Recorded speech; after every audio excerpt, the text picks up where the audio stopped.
ask other G7 nations to send military force? And what specifically are you asking of Japan? Send the Air Force? For what?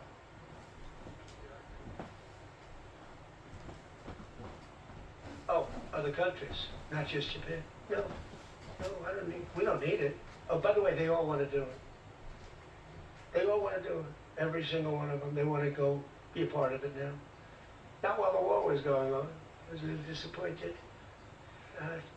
The UK, I said, yeah, it would be nice if you sent ships. I didn't put a hard sell on, but I said, it would be nice if you sent some ships. And Prime Minister said, they'll be there, sir, as soon as the war is over. I said, did he just say that? I couldn't believe it, actually. Japan has offered to get involved, but I mean, I'll be honest, Japan was not willing to get involved during the war. I asked her, I said, do you want to get involved a little bit? I didn't put the heavy sell on, but they said, no, we don't want to get involved. Nobody did. We did it ourselves with Israel and with the Arab states that got hit, surprisingly hit, yeah. Yes, please, go ahead.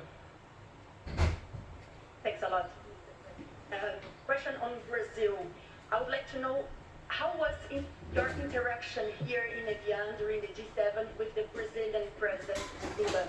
Did you talk about the new U.S. tariffs on Brazil? Did you talk about the U.S. designation of criminal gangs as terrorists? We did. How was it? I spent a lot of time with them, actually, and it's become a little rough country, right? Politically, a little dangerous politically. You're talking about Brazil, yeah?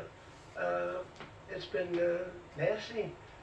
Here they arrested somebody that's running for office today. I found that out after we left. I just said goodbye to him, and I heard that they arrested the Bolsonaro Jr. He was doing well in the polls, and they arrested him because he made a statement in Texas. They arrested him, or they want to arrest him. They have something out as arrest. No, they play pretty tough, but nobody plays tougher than the United States. Look, our elections are totally rigged. We have rigged elections. Please, in the back. Yes, sir. Go ahead.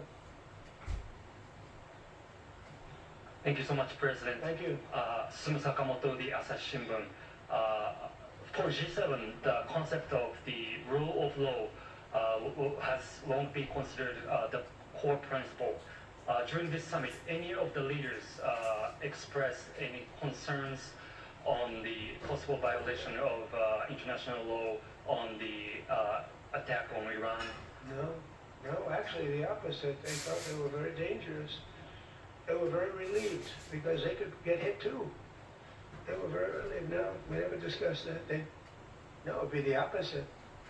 They broke the law. They killed thousands of people. They killed thousands of our soldiers and hundreds of thousands of people. Yeah, please, go ahead. Go ahead.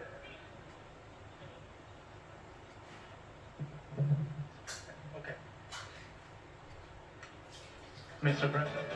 All right. Well, you've been listening to President Trump speaking at the G7 meeting in Evian, France. Hi, everybody. I am Brian Sullivan alongside Kelly, and we are live in Washington, D.C. Why? Because we are preparing for the new meeting of the Federal Reserve as the new chairman of the Fed takes over. Before we get to all of that, though, because there was a lot going on here in Washington, D.C., let's head overseas. We're actually going to go to Switzerland, where Megan Casella is. Megan, there was a lot there. The president speaking basically extemporaneously for over 1 hour. What are some of the highlights that we heard from the president?